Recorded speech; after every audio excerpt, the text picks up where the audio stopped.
días. Buenos días. Buenos días. Buenos días. Vamos a empezar. Bien, semana 14. Vamos a ver todo lo relacionado a los tributos, cuáles son los tributos, cómo el Estado los recauda, tipos de tributos, clasificación. Veremos también temas sobre la recaudación tributaria, la SUNAT, evasión tributaria, bueno, todo lo relacionado al sistema tributario. Eso es lo que veremos a continuación. Y también veremos algo sobre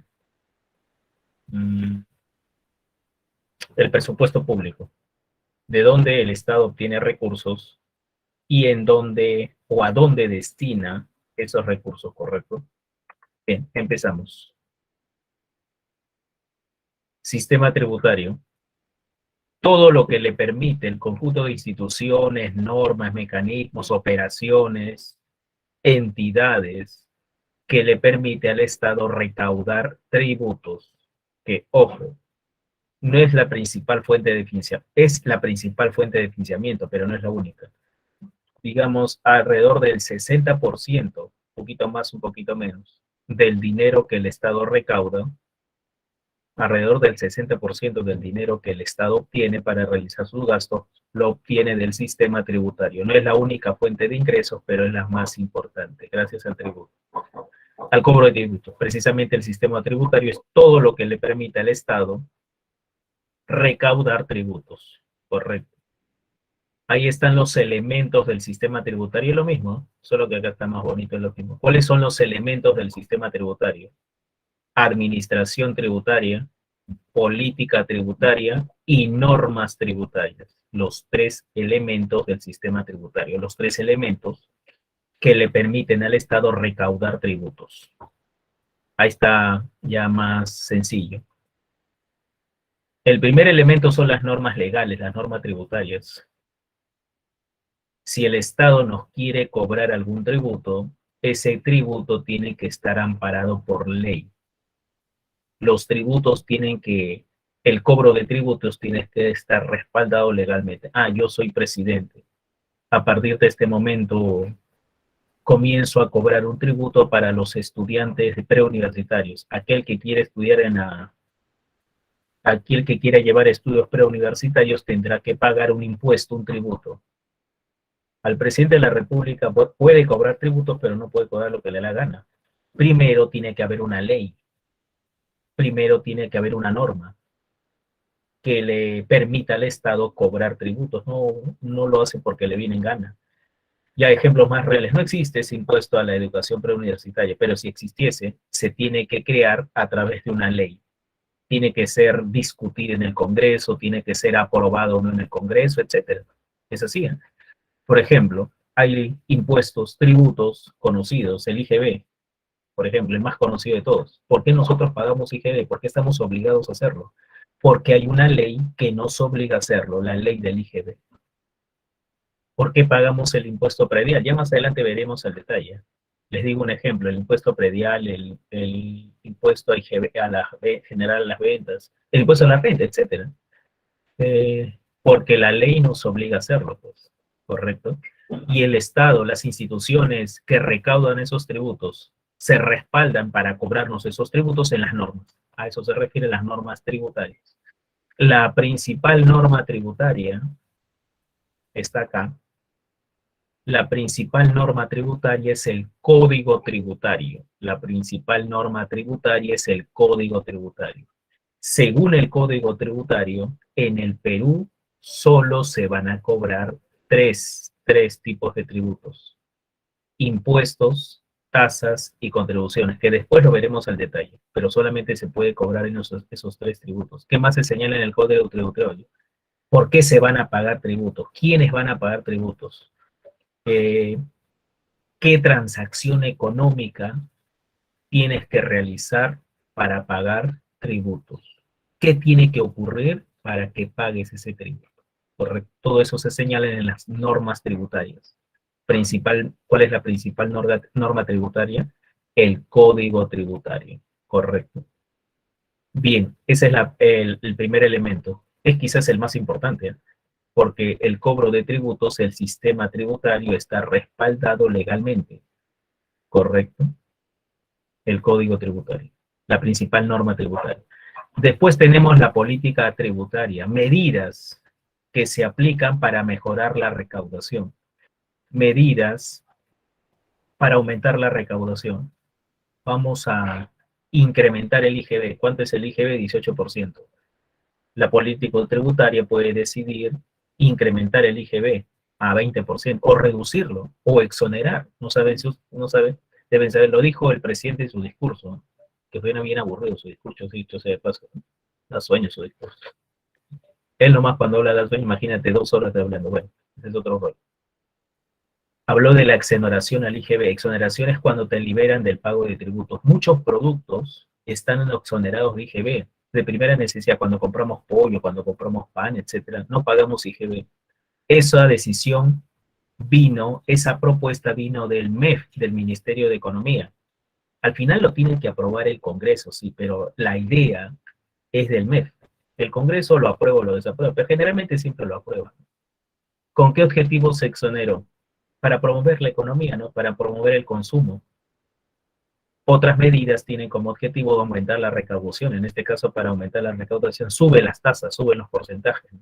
Correcto. Ya, esas medidas con el objetivo de aumentar la recaudación o de exoneración para facilitar alguna actividad es la política tributaria. ¿De dónde proviene la política tributaria del MEP? Sí, al final esas medidas tienen que ser aprobadas por el Congreso, pero la aprobación del Congreso es trámite. La idea, la medida vino ¿de dónde? Del Ministerio de Economía y Finanzas. Esa es la política tributaria, medidas. Correcto, medidas. Si se quiere crear un nuevo tributo, un nuevo impuesto, lo tiene que crear el Congreso por ley, ya sabemos, pero ese es trámite. Al final, ¿de dónde tiene que provenir la idea de crear un nuevo tributo? De la política tributaria del MEF, política tributaria. Y el tercer elemento es la administración tributaria, la recaudación. La administración tributaria se encarga de la recaudación, ya de la parte operativa. La administración tributaria tiene que ver con la parte operativa, ya cobrar específicamente los tributos. Hay dos instancias, dos instituciones que se encargan de recaudar tributos. Está acá. ¿Quiénes son? La administración tributaria son las instituciones recaudadoras, ella es la parte operativa, la SUNAT y las municipalidades. Apunta por ahí. Lo que pasa es que hay, apunta, esto es importante, pero eso no está en el diapositivo, en el material, ¿eh? Algunos tributos le pagamos al gobierno central, a la autoridad nacional. ¿Quién se encarga de recaudar los tributos a nombre de la autoridad nacional? La SUNAT. Ejemplos de tributos que se le paga a la autoridad nacional. El IGB, el impuesto a la renta, por ejemplo. Pero hay algunos tributos que le pagamos a las municipalidades, algunos a las municipalidades provinciales, otros a las municipalidades distritales. El predial, por ejemplo, se le paga a la municipalidad distrital, ya se va a explicar más adelante el detalle. El alcabala, por ejemplo, se paga a la municipalidad provincial, etcétera. Entonces la administración tributaria está a cargo de la recaudación de la parte operativa. Repito, si algún tributo le tienes que pagar al gobierno central, SUNAT, al gobierno local, municipalidades, correcto. Ahí tenemos los tres elementos de la administración tributaria. Preguntas, por favor, hasta ahí. ¿Alguna duda? ¿Algún interrogante? ¿Algo no quedó claro? Bien, creo que no, seguimos. Bueno, acá es un resumen de lo que hemos visto, ¿no? Política tributaria, normas, administración, ahí está, mira, la SUNAT, los municipios. Gracias a este sistema tributario el Estado recauda dinero, pero ojo, no es la única fuente de ingresos, es la más importante. más o menos de cada 100 soles que el Estado obtiene, 60 lo obtiene del cobro de tributos. Profe, los otros 40, ¿de dónde lo obtiene? Ya veremos más adelante cuando vemos presupuesto público. Bueno, la idea es que sea un círculo virtuoso, pues, que eso beneficie al Estado y a la sociedad en general, porque la lógica, ¿cuál es? Que ese dinero de tributos se utilice para el bien de la sociedad, pero esta es teoría, lamentablemente en nuestro país no se ve mucho eso, corrupción, se tiran la plata, etcétera. Pero teóricamente es así, ¿no? Debe ser un círculo virtuoso. Lamentablemente en algunas partes, como el Perú, lamentablemente no debe ser así, ¿no? Ese círculo virtuoso se está convirtiendo, ¿no?, en un círculo vicioso más que virtuoso, ¿no? Por la corrupción que hay, ¿no? A veces, y encima nos das cólera muchas veces.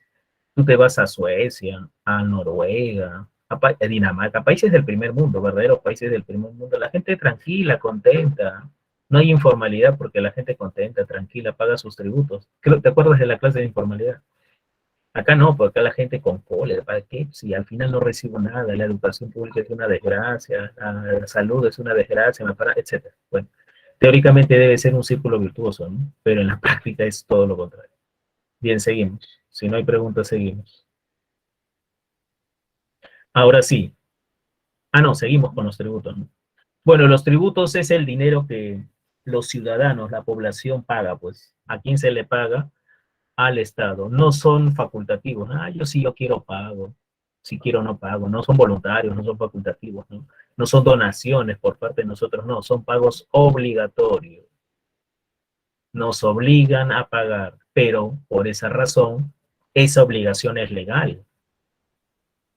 Tiene que haber una norma que nos obligue a pagar esos tributos, las normas tributarias, pues. Bueno, hay tres tipos de tributos: impuestos, contribuciones y tasas. Ya más adelante veremos. En la siguiente diapositiva ya veremos los tres tipos de tributos, no te olvides, ¿eh? Principios, lo que se toma en cuenta siempre al cobrar tributos. Principios, la base del cobro de tributos. Lo que te vengo diciendo desde el comienzo, la legalidad, pues. Si nos quieren cobrar algún tributo, el cobro debe estar amparado por una ley o una norma de igual significancia. Ustedes saben que pueden ser leyes, decretos legislativos, eso lo ven en sí, ¿no? La cuestión es que tiene que ser amparado en un papel, en una norma, correcto. El IGB, el impuesto selectivo al consumo y todos los tributos, impuestos que nosotros pagamos, lo pagamos porque la ley nos obliga. Precisamente esa obligatoriedad es a través de la ley, ¿no? Esa obligatoriedad es porque la ley nos obliga a hacerlo. No porque el Estado nos diga buena gente, pues sean buena gente y paguen, no, la ley nos obliga, ¿no? Imagínate que no fuera legal, pues. Imagínate que no fuera legal, fuera voluntario, nadie para va a estar pagando, pues. Correcto. Por eso la Constitución dice, se señala, ¿no? Muchas cosas se pueden someter a referéndum, una consulta popular. La gente de Cerrón, de Castillo, están proponiendo que en las próximas elecciones se someta a referéndum si la gente quiere o no una nueva constitución. Bueno, imagínate que alguien proponga, vamos a someter a referéndum si pagamos o no tributos. Por lógica, todo el mundo quería, no, quiero pagar, ¿no? Por eso que las normas legales no se pueden someter al referéndum, porque de por sí la gente no los quiere pagar, y si los paga es porque hay una ley que nos obliga a hacerlo, ¿no? Legalidad. No confiscatoriedad. Los tributos no deben ser confiscatorios, no te deben quitar más de lo que tú tienes, pues. Correcto. Si tú debes 100 a la SUNAT, no te pueden quitar tu carro que vale 1000, pues, lo que pases.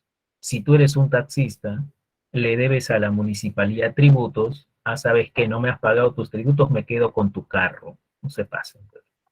No te puede quitar tu propiedad que te genere ingresos. ¿Cuál es la fuente de ingreso del taxista? Su taxi, su carro. Le quitan su carro, ¿de dónde va a tener dinero para pagar sus tributos? No tiene lógica eso, pues. Pueden sancionarlo, le pueden quitar la licencia, pero no le pueden quitar su carro, pues, ¿no? ¿De dónde va a sacar dinero para pagar los tributos? A un chifa, ¿no? A los chifas los paran sancionando, ¿no? Pero no les quitan su chifa, ¿no? Te quito tu propiedad. Oye, señor, pero ¿de dónde vas a sacar dinero para pagar? Me estás confiscando, ¿no? El Estado tiene que hacer lo posible de recaudar tributos, obligar legalmente a los que no pagaron que lo hagan, pero sin confiscar sus propiedades, sin quitarle más de lo que deben, sin quitarle su fuente de ingresos. No confiscatoriedad, ¿correcto?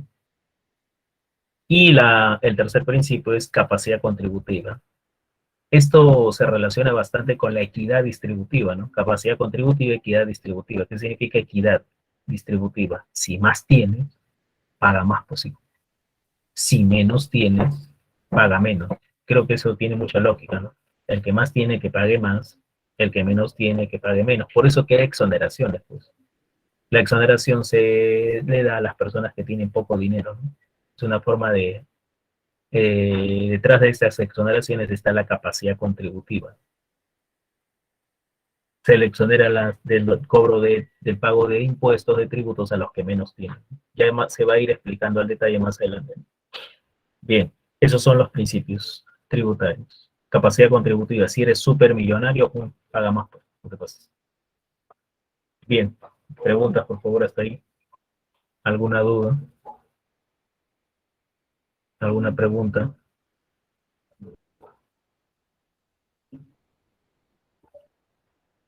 Bien, seguimos entonces.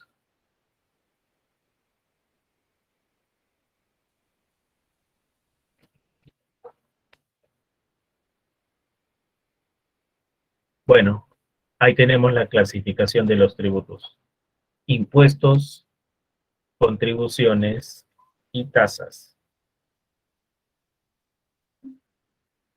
Cada uno de estos tributos tiene sus respectivas características, sus respectivas cualidades, sus respectivas atribuciones. ¿Correcto? Apunta ahí. Impuestos, tasas y contribuciones. Los tres tipos de tributos que existen en este país. No sé cómo será en otro país, pero en el Perú existen solamente tres tipos de tributos. Según el Código Tributario, según las normas tributarias peruanas. ¿Correcto? Según las normas tributarias peruanas. Empezamos. Impuestos. ¿Qué característica tienen los impuestos? Que al pagar impuestos no hay ninguna contraprestación directa, personal, al favor del contribuyente. Porque no entiendo ni miche de lo que dice. En la práctica, hijo, si tú pagas tributos, tú personalmente no recibes nada a cambio. Si tú pagas tributos, tú personalmente no recibes nada por parte del Estado. No hay ningún beneficio directo personal, no hay ninguna contraprestación. Ustedes, por pagarle a la presa Armacos, reciben una contraprestación. ¿Cuál es? No solamente en las clases, sino el derecho de dar examen para un proceso diferente al ordinario, pues no es así. Proceso de selección por notas, etc. Esa es su contraprestación. Y es personal, directa. Ustedes se benefician, ¿no? Cada uno de ustedes. Sabe si ha salido elegido, si has pasado los puntajes para ingresar, etc. Acá no, pues. A través del cobro de tributos no recibes ninguna contraprestación personal directa. Tú, personalmente, cuando pagas sus tributos, no recibes nada a cambio. Así de fácil. Esa es la característica de los impuestos. Profe, entonces nos están robando, porque no nos dan nada a cambio, sí, pues, y encima nos obligan a darle dinero, sí, pues. Es un robo legalizado. Muchos políticos lo han dicho, lo que pasa es que suena feo decir un robo legalizado, pues, ¿no? Porque en la práctica no recibes nada, pero el Estado no te va a decir robo legalizado, el Estado que te va a decir, ah, quizás tú personalmente no te beneficies, pero la sociedad en conjunto sí lo va a hacer. El beneficio no es directo personal, el colectivo se beneficia, la sociedad en conjunto. Con el pago de tus impuestos se construyen carreteras, con el pago de tus impuestos se construyen hospitales, que algún día tú lo vas a utilizar. Con el pago de tus impuestos se le paga a la policía que te protege. Cuando la necesitamos no aparece. El beneficio es colectivo más no individual. ¿Me puedo entender? Ese es el argumento del Estado. Ahí están los principales impuestos. Un ratito, por favor, quiero ver. Ahí. Entonces, hasta ahí estamos. Hasta ahí estamos. ¿Cuál es la particularidad del cobro de impuestos? ¿Cuál es la particularidad de los impuestos? Que no hay contraprestación directa a favor del contribuyente. Nosotros, ustedes, yo, cuando pagamos impuestos, personalmente, no recibimos nada a cambio. Bueno, hay dos tipos de impuestos, directos e indirectos. ¿Cuál es la diferencia?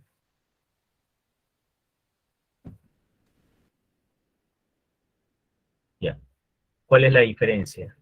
Los impuestos directos afectan, afectan a la, afectan, graban, se pagan por obtener ingresos y por obtener y tener propiedades, afectan al patrimonio, a los ingresos de las personas. Si tú tienes propiedades, pagarás impuestos directos. Si tú obtienes ingresos por trabajar, por ser empresario, por invertir, pagarás impuestos directos. ¿Por qué se le llama directos? Porque el contribuyente directamente va al Estado sin un intermediario, sin un tercero que participe, y el mismo contribuyente va y pague esos impuestos. Él mismo va o a la municipalidad o va a la SUNAT, dependiendo qué tipo de impuesto es, pero sin un intermediario. Él directamente tiene contacto con el Estado y paga sus impuestos. Por eso se le llama directos. Y afectan al patrimonio y a la obtención de dinero, renta. Los indirectos afectan al consumo. Si tú compras algo para consumir, pagarás impuestos indirectos. El más claro ejemplo es el IGB. Si tú no compras nada, no pagas IGB. ¿Cuándo pagas IGB? Cuando compras algo para consumirlo. ¿Y por qué se le llama indirecto? Porque hay un intermediario entre el que paga el IGB y el Estado. Y el intermediario es el comerciante. Pues. Hay un tercero que intermedia ahí. Hijo, tú cuando compras un producto, ¿pagas o no IGB? ¿A quién tú le estás dando ese 18% adicional? ¿Al Estado directamente le estás dando? ¿A la SUNAT directamente? ¿O tú le das dinero al vendedor? Y después el vendedor le da al Estado, ¿no? Vamos, ¿qué pasa? Cuando tú pagas IGB, ¿directamente le das al Estado o al vendedor? ¿Qué dices? ¿A quién le das ese 18% adicional llamado IGB? Al vendedor, al que intermedia, pues entre nosotros y el Estado. Por eso se le llama indirecto. Nosotros pagamos el IGB, pero directamente no le damos al Estado el dinero, sino al tercero, al intermediario, al vendedor. Muy bien, por eso se le llama indirecto. Y ahí están los principales impuestos, tanto directos como indirectos. ¿Eh? El impuesto indirecto más importante es el IGB. Pues. El impuesto directo más importante es el impuesto a la renta. Ojo, algunos impuestos se le paga a la municipalidad provincial o local. Algunos impuestos se le paga a los gobiernos locales. Otros impuestos se le paga al gobierno central. Quien los recauda es la SUNAT. Eso vamos a ir viendo a medida que avanzamos. Bien, empezamos con los directos entonces. El impuesto directo más importante es el impuesto a la renta. Es el impuesto a los ingresos. Es un impuesto que se paga al gobierno central. ¿Quién lo recauda entonces? Es un impuesto que se paga al gobierno central. ¿Quién lo recauda entonces? La SUNAT. Muy bien. Impuesto a la renta es el impuesto a los ingresos. ¿Qué significa? Que tú has obtenido dinero por alguna actividad económica, por invertir, por ser empresario, por trabajar, el Estado se va a quedar con una parte de tu dinero. No te está robando, sino te está obligando a pagar impuesto a la renta, impuesto a los ingresos. Bien, hay 5 categorías, 5 modalidades, más que modalidades, 5 razones por las cuales pagamos impuesto a la renta. Primera categoría, cuando se obtiene ingresos alquilando propiedades. Cuando se obtiene dinero por alquilar alguna propiedad de una casa, por ejemplo. ¿No? Segunda categoría, por invertir en el sistema financiero, por invertir en el sistema financiero. Cuando cobras regalías por derechos de autor, también pagas impuestos de segunda categoría. Cuando vendes un bien inmueble, cuando ganas por vender un bien inmueble, también pagas impuesto a la renta de segunda categoría, etcétera. Tercera categoría, por ganar siendo empresario, ganancias empresariales. Quienes pagan impuestos a la renta de tercera categoría, las empresas, las personas jurídicas, por sus ganancias. Ahí es el 30%. La tasa del impuesto a la renta de tercera categoría es el 30%, por si acaso. Cuarta y quinta, por si acaso la pagan los trabajadores. Cuarta y quinta la pagan los trabajadores. Los trabajadores. Cuarta categoría, los independientes. Quinta categoría, los dependientes, los empleados. Es decir, la cuarta categoría se paga por honorarios, que es el ingreso del independiente. La quinta categoría por sueldos, que es el ingreso del dependiente. Ahí tenemos los impuestos o las categorías. ¿Por qué se le llama directo? Por ejemplo, el empresario mismo tiene que ir a la SUNAT y pagar su impuesto a la renta. El trabajador independiente él mismo tiene que ir a la SUNAT y pagar su impuesto a la renta. Hay un trato directo entre el contribuyente y la SUNAT al pagar impuesto a la renta, ¿correcto? Al gobierno central, gobierno central SUNAT. Otro impuesto es el impuesto predial. El impuesto predial es el impuesto que se paga por ser dueño de predios. ¿Qué es un predio? Una construcción. Tu casa es un predio. El departamento donde vives es un predio. El local industrial o comercial donde produces es un predio. Ese impuesto se le va a pagar a la municipalidad distrital una vez al año, de acuerdo al valor del predio. Pues si el predio vale más, pagas más. Si el predio vale menos, pagas menos. El dueño del predio, él directamente tiene que ir a la municipalidad distrital y pagar ese impuesto, porque es un impuesto directo. El impuesto al patrimonio vehicular. El impuesto al patrimonio vehicular. Su mismo nombre lo dice. Por ser dueño de un vehículo. ¿A quién se le paga ese impuesto? A la municipalidad, pero provincial, de donde está registrado el automóvil. Pues si tu automóvil está registrado en la Municipalidad Provincial de Lima, a la Municipalidad Provincial de Lima le tendrás que pagar ese impuesto. Tú tienes que ir, tu dueño del carro, tiene que ir a la Municipalidad Provincial y pagar ese impuesto. Es directo. El alcabala, el alcabala, si tú compras un bien inmueble de segunda mano, un bien inmueble que ya alguien ha vivido ese bien inmueble, porque ojo, si tú compras una casa nuevecita, recién construida a la inmobiliaria, pagas IGB. Ya sabes a quién se le paga IGB, a la SUNAT, etc. Pero si tú compras una casa de segunda mano, tendrás que pagar alcabala por el hecho de comprar una casa de segunda mano. En las reventas de segunda mano, de tercera mano, de cuarta mano, tú mismo tienes que ir a la municipalidad provincial de donde está ubicado ese bien inmueble y pagar el alcabala. Y pagar el alcabala. Es el 3%, ¿eh? Es el 3%, por supuesto. Si tú has comprado una casa de segunda mano que vale 50.000 soles, no, un poco, ¿no? 100.000 soles, ¿cuánto tendrás que pagar?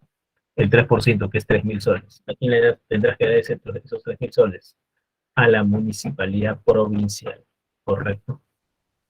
Bien, preguntas entonces, hasta ahí, sobre los impuestos directos. Sobre los impuestos directos. Bien, seguimos, no hay dudas.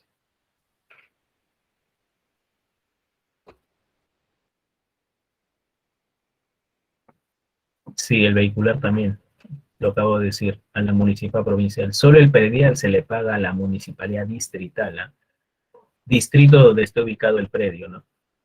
Vehicular municipalidad provincial donde está registrado el automóvil. Y el alcabala, municipalidad provincial donde está ubicado el predio, pues, ¿no? La casa, el bien inmueble, correcto. Bien, ahí está, mira. Ahí está, mira.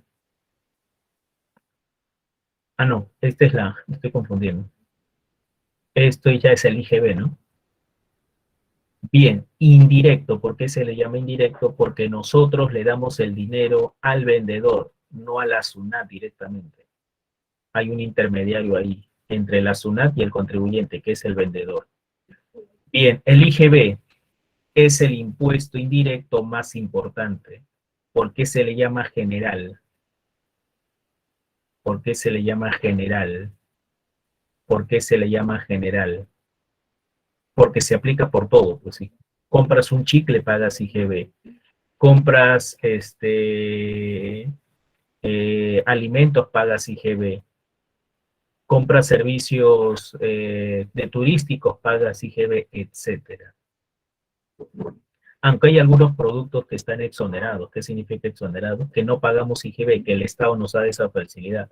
En la actualidad, con la ley que se dio en verano, por muchos productos de primera necesidad no pagamos IGB. El pollo, por ejemplo. Por la compra de pollo no pagamos IGB. El arroz, el azúcar, si no me equivoco. ¿Se acuerdan del escándalo que se suscitó en verano en el Congreso? ¿Quién dio la propuesta de exoneración de IGB a productos de primera necesidad? El MEF. El MEF es la idea. El Congreso simplemente es trámite, lo aprueba o no. Pero los congresistas locos que habían incluido en productos de primera necesidad, al lomo fino, al paisán, no son productos de primera necesidad. Correcto. Bueno, esa es una anécdota. Bien, correcto. Por todo general. Repito, hay exoneraciones, ¿no? Por ejemplo, tú cuando subes al metropolitano, imagínate, si no estaría más caro, hijo, inclusive aunque haya subido la tarifa del metropolitano, por el servicio público, por el servicio de transporte público, no pagas IGB. Esa exoneración está hace tiempo. Cuando compras libros, también no pagas IGB. Cuando vas a espectáculos culturales, teatro, por ejemplo, no al circo, el circo no está considerado espectáculo cultural, por si acaso, pero si tú vas al teatro, por ejemplo, no pagas IGB, está exonerado. Por el agua, por la luz, por el teléfono, sí se paga, ¿correcto? General, repito, aunque haya exoneración, ¿correcto? Selectivo al consumo, su mismo nombre lo dice, pues. No se paga por todo, sino se paga por determinados productos considerados suntuarios que están de más. De lujo se les considera. ISC, selectivo al consumo. Cervezas, por ejemplo, gaseosas, cigarrillos. Por esos productos, aparte del IGB, se paga selectivo al consumo. Aparte del IGB, se paga selectivo al consumo. Correcto. Y aranceles se paga por comprar productos importados, fabricados en el extranjero. ¿Correcto? Ahí están los principales. Todos estos tres, ojo, estos tres, se le paga la SUNATA. No lo pagamos nosotros directamente, le damos al vendedor, sí, pero al final, ¿quién lo recauda? La SUNAT, gobierno central. Bien, muchachos, preguntas, por favor. Dudas, sugerencias, molestias. Bien. Es que lo que pasa es que en el selectivo al consumo no hay una tasa única, son tasas variables. Varía entre la mínima que se cobre es el 2% por unos productos, la máxima es hasta el 180%. Cada producto suntuario tiene su respectiva tasa. No es una tasa única como el IGB, pues. ¿Cuánta es la tasa de IGB del servicio de agua? 18%. ¿Cuánto es la tasa de IGB del servicio de luz? 18%. Ahí es una tasa única. En cambio, en el selectivo al consumo la lista es larga. Ojalá que yo justo lo estaba buscando, pero hay una lista larga, la pasada revisando, son como 10 páginas. Son como 1000 tasas, 1000 porcentajes, de acuerdo al tipo de producto. No te quiero engañar. No sé exactamente cuánto es la tasa de la cerveza, cuánto es la tasa de ICC del cigarro, pero son distintos, ¿no? No es una tasa única como el IGB. Por eso que no te puedo responder. No te puedo responder exactamente, porque hay muchas tasas, correcto. Si tú quieres cigarros, a ver, googleen, a ver, tasa Y SC cigarros. Vamos a buscar un toque. Pues uno de tus compañeros. ¿Cuánto es? Ahí no es una tasa, sino es un monto de dinero. 1 centavo por cigarro, dice acá. 1 centavo de cigarro. Por alcohol, 80 céntimos, no, 8 céntimos por cada botella, etcétera. Son tasas, a veces es porcentaje, como el IGB, a veces es un monto de dinero por producto. Entonces, ahí es una lista enorme, ¿eh? ¿Me puedo entender? ¿Está bien, ya Marco? En cambio, en el IGB sí es una tasa única. En el IGB hay una tasa única. Y el arancel, en el arancel también hay tasas, pero ahí hay dos tasas, o 12%, no, inclusive hasta hay tres, 0%, es decir, no se cobra aranceles, exonerado de aranceles, 12% y 21%. Y eso lo decide el MEP, a qué productos se le va a cobrar 12, a qué productos 21%, y a qué productos se les cobra cero. No sé si ustedes han oído hablar de los tratados de libre comercio. Cuando el Perú firma un tratado de libre comercio, se compromete a cobrar aranceles de 0% a los productos que provienen del país con el que se firmó el acuerdo. Esos son los tratados de libre comercio. 0% de aranceles. ¿Me entiendes? Bien. ¿Alguna pregunta más, por favor?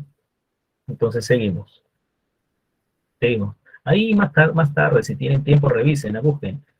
Lista de los tasas, montos del impuesto selectivo al consumo. No vas a terminar el día y no lo vas a terminar de revisar, como es un montón, ¿no? Un montón de tasas. Bien, seguimos. Ahora hay una noticia. Contribuciones. Entonces, impuestos. Por el pago de impuestos, ¿qué recibimos nosotros? Nada. Recapitulando, pagamos 3 tipos de tributos. ¿Cuáles son los 3 tipos de tributos que pagamos? Impuestos, contribuciones y tasas. Ya se explicó todo lo relacionado a los impuestos. Lo más importante, que no genera ninguna contraprestación, ningún beneficio directo personal recibimos. En las contribuciones CIA hay ciertos beneficios, ciertos beneficios, algo recibimos. Las principales contribuciones son a salud. ¿Cuál es el beneficio de contribuir a salud? Atención médica en las mejores clínicas del mundo, y es verdad, aunque se rían, salud tiene las mejores clínicas del mundo, los mejores médicos del país, no del mundo. Tiene el mejor personal de salud del país. Lo que pasa es que muy pocos hospitales para demasiada gente. No sé si se acuerdan, de repente ustedes fueron, ¿no? En la época del Omicron, ¿se acuerdan? En verano. Bueno, yo me conté, casi todo el mundo se descuidó, pues por fiestas navideñas todo el mundo se descuidó y se contagió del Omicron. Yo me atiendo en el salud para hacer mi análisis si tenía o no la enfermedad un día completo, sin mentirte. Bueno, mediodía. Comencé a hacer cola desde las 4 de la mañana, 4 de la tarde, recién me hicieron el análisis a las 5 de la mañana, imagínate. Lo bueno que era verano, me aguanté el frío de la medianoche. Muy pocos hospitales para tanta gente, pero los hospitales son buenos. ¿Quiénes se atienden en salud? Los que contribuyen a salud. Hay otras contribuciones más, por ejemplo, Censico y Senat. ¿Quién paga la contribución a Censico? Las empresas de la construcción. ¿Cuál beneficio puede? Censico es una institución educativa que prepara a la gente para que trabajen en construcción. Las empresas constructoras pueden mandar a su gente a prepararse, capacitarse, y a la empresa le conviene tener gente más capacitada. ¿Quiénes contribuyen a Senati? Las empresas de la industria. ¿Cuál es el beneficio? Que pueden mandar a su gente a estudiar, a capacitarse en dicha institución. Hay ciertos beneficios personales directos, ¿no? A diferencia de los impuestos, donde al final no hay ningún beneficio objetivo concreto. Y las tasas. En las tasas también hay beneficios, pero acá hay un beneficio 100% directo, ¿eh? Por ejemplo, un ejemplo de tasa es, inclusive los beneficios, es con nombre y apellido. Un ejemplo de tasa es el pago por el DNI. Tu profesor Alex Cruces paga, ¿cuánto creo que es ahora? 30 soles. Paga 30 soles para renovar su DNI. ¿Qué derecho tiene de recibir un documento y en el documento el nombre de quién va a aparecer? El nombre del que hizo efectivo el pago, Alex Cruces. Personalmente yo me estoy beneficiando. Esa es la característica de las tasas. Las tasas se clasifican en arbitrios, derechos y licencias. Arbitrios, derechos y licencias. Los arbitrios, ojo, apunta, los arbitrios solo se pagan a la municipalidad distrital, solo a la municipalidad distrital. ¿Cuál es el beneficio? A cambio, la municipalidad distrital nos brinda los principales servicios públicos: recojo de basura, seguridad ciudadana, mantenimiento de áreas verdes. Ese es el beneficio, gracias al pago de los arbitrios. Por mi casa particularmente, todos los días pasa el basurero y podemos desechar, valga la redundancia, nuestros desechos. Derechos.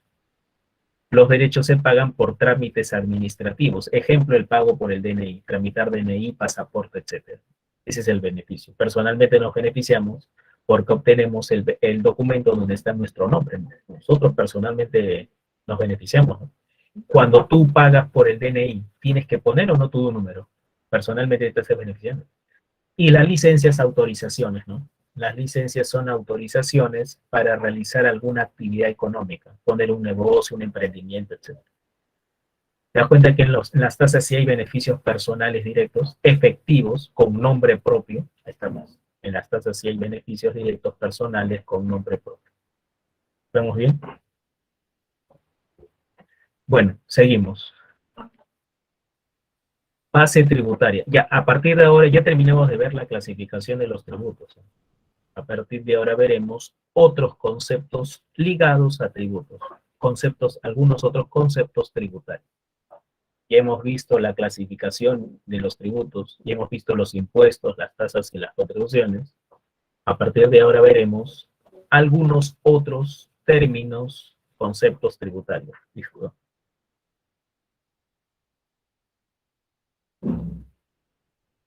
Base tributaria: el conjunto de contribuyentes inscritos en la SUNAT y con número de, a ver si se acuerdan.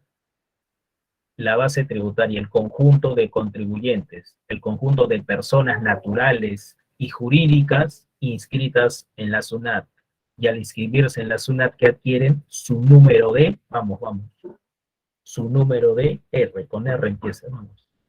Su número de, y son formales, pues. RUC, gracias, Yajaira.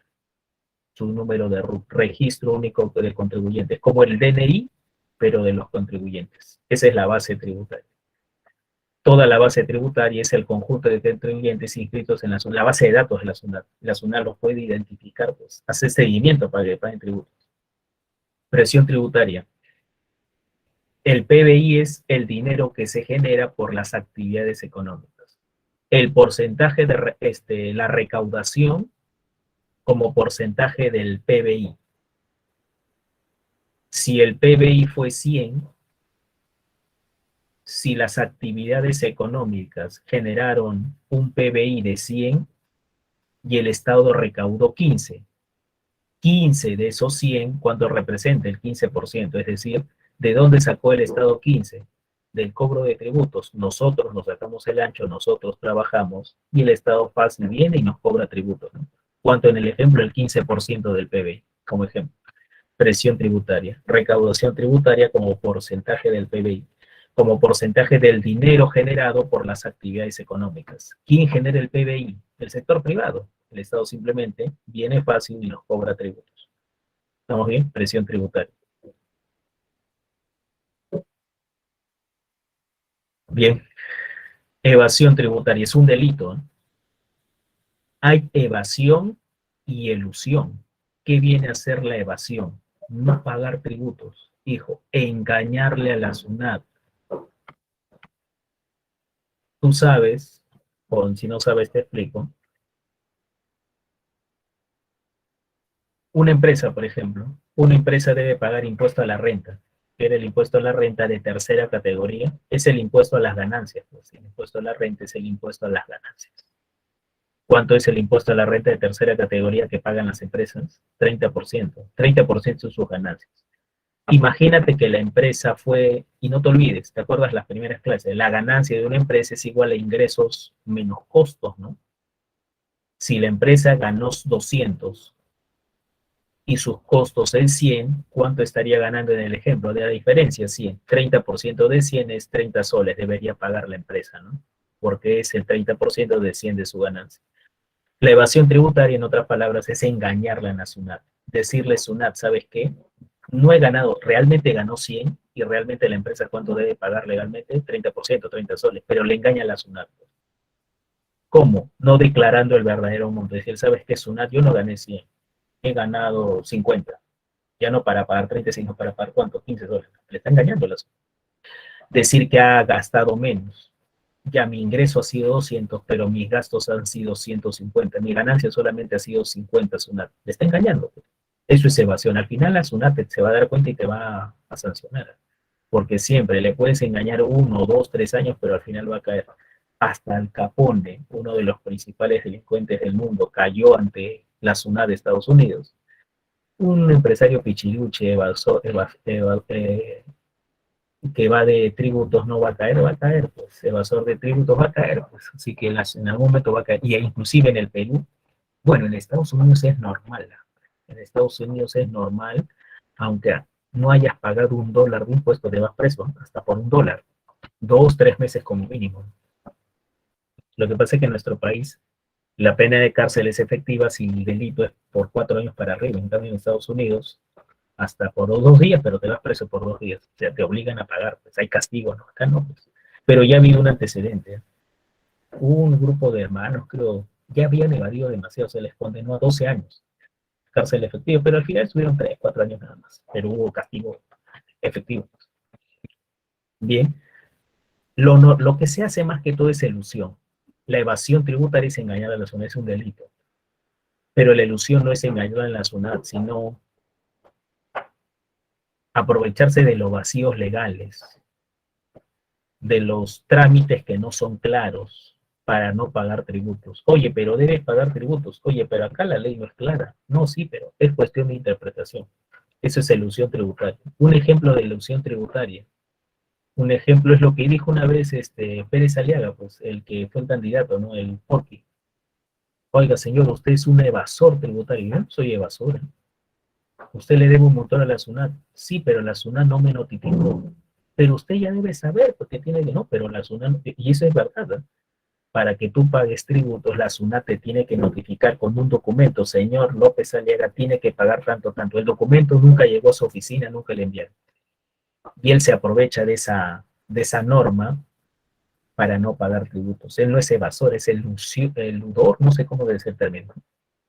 Se aprovechan de los vacíos legales. Y encima que en el Perú las leyes no son claras, con mayor razón.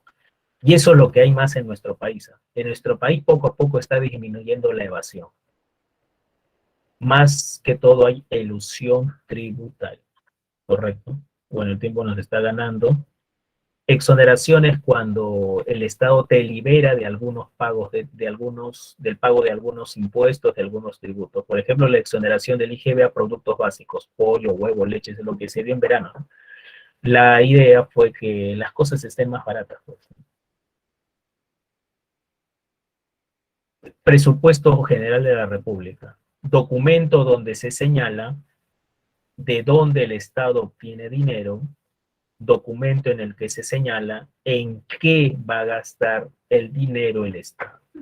Por eso que todo presupuesto tiene dos partes, ingresos y gastos o egresos. En la columna de ingresos, fiscales públicos, se señala de dónde el Estado saca dinero y cuáles son las principales fuentes de financiamiento. En la columna de egresos o gastos fiscales o públicos se señala en qué va a gastar el dinero el Estado. A ver, hay 4 fuentes de ingresos y 4 tipos de gastos. ¿Cuáles son las 4 fuentes de ingresos? Corrientes. Apunta ahí. En economía, el término corriente significa algo cotidiano, algo común, algo que se da todos los días. Tributos, hijo. El ingreso corriente son los tributos. Todos los días el Estado cobra IGB, todos los días el Estado recauda tributos. Son ingresos corrientes, permanentes. Sí o sí tenemos que pagar tributos. Sí o sí el Estado los va a recaudar. Ingresos de capital. Cuando el Estado obtiene dinero vendiendo sus propiedades, sus activos. El Estado tiene activos, tiene propiedades, tiene patrimonio. El Estado tiene terrenos, si los vende, obtiene dinero. El Estado tiene bienes inmuebles, edificios. Ahí en el centro de Lima hay un montón de edificios que tiene el Estado. Nadie los quiere comprar, están en una zona muerta, pues, económicamente hablando, comercialmente hablando. Pero si los logra vender, ingresos de capital. El Estado, hijo, tiene empresas o no. Sedapal Petroperú, por ejemplo, si los logra vender, el dinero sería considerado como ingresos de capital. Donaciones, transferencias que recibe el Estado.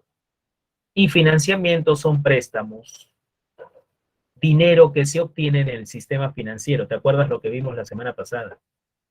El Estado puede actuar o no como deficitario, sí. Puede conseguir dinero en el sistema financiero, préstamos. El Estado también puede emitir bonos, ¿eh? Que eran los bonos, títulos de deuda. En este caso, los bonos vendidos por el Estado se le llaman bonos soberanos. A través de la venta de bonos, el Estado se financia. Esos son los ingresos fiscales. Ingresos fiscales. Gastos o egresos fiscales o públicos, ¿cuáles son? Corrientes.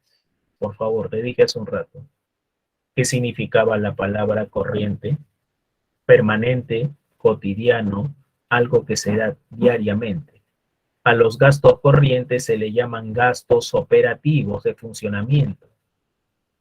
¿Cuáles son esos gastos de funcionamiento? Nosotros tenemos gastos operativos, agua, luz, alimentación. Sin agua, sin luz, sin alimentación, no podemos hacer lo demás. Pues. Tus estudios no es un gasto operativo, es una inversión, es otro tipo de gasto. Pero pago de agua, luz, comida, eso sí son gastos operativos. Pasaje. Porque sin esos gastos no puedes hacer lo demás. Pues. Y el Estado también tiene gastos corrientes. El principal gasto corriente es pagos a los empleados públicos. Cuando decimos el Estado no es algo abstracto. El Estado tiene personas que trabajan, ¿no? Hay que pagarles a esa gente, ¿no? Y se le tiene que pagar todos los días, por todos los días trabajados. Pago a los empleados públicos es el principal gasto corriente. Las oficinas del Estado también pagan agua, luz, teléfono, gastos corrientes. Y dentro de los gastos corrientes también se incluye compra de bienes y servicios, agua, luz, papeles para los trámites, para los documentos, combustibles para los patrulleros y programas sociales, transferencias o programas sociales. Vaso de leche, por ejemplo. Caliwarma creo que se llama ahora, que funciona todos los días, es algo permanente, cotidiano. Gastos de capital, inversiones públicas, carreteras, colegios, hospitales, infraestructura y equipamiento. No solo construir un colegio, sino equipar ese colegio. ¿Para qué ser un colegio sin carpetas, sin equipos, etcétera? No solo construir un hospital, sino equipar el hospital, ¿no? Gastos de capital o inversiones públicas. ¿Qué le permiten al Estado esas inversiones públicas o gastos de capital? Incrementar su capacidad productiva, ¿no? Más servicios públicos, más servicios educativos, más servicios médicos, etcétera. Gastos de capital. Servicio de la deuda. Servicio de la deuda. Se tiene que pagar la deuda anteriormente contraída. Capital es devolver el dinero que te prestaron y los intereses, es decir, la cuota de los préstamos. Bien, y el último gasto fiscal son las reservas de contingencia. Siempre el Estado, dentro del presupuesto, tiene que separar una parte del dinero para enfrentar cualquier situación no prevista, cualquier emergencia, cualquier eventualidad, algo no planificado, algo no programado. Al comienzo de la pandemia, bueno, lo que pasa es que la pandemia nos chocó tanto que prácticamente las reservas de contingencia se esfumaron en ese año, porque se utilizaron precisamente a inicios de la pandemia, en el 2020, marzo, abril, mayo, junio, julio hasta mediados de año, la época más dura de la pandemia, se necesitaban bastantes recursos. Se utilizaron las reservas de contingencia, correcto. Bien, para enfrentar alguna eventualidad, alguna situación no prevista. Bien, pregunta por favor. ¿Alguna duda? ¿Alguna interrogante? ¿Algo no quedó claro?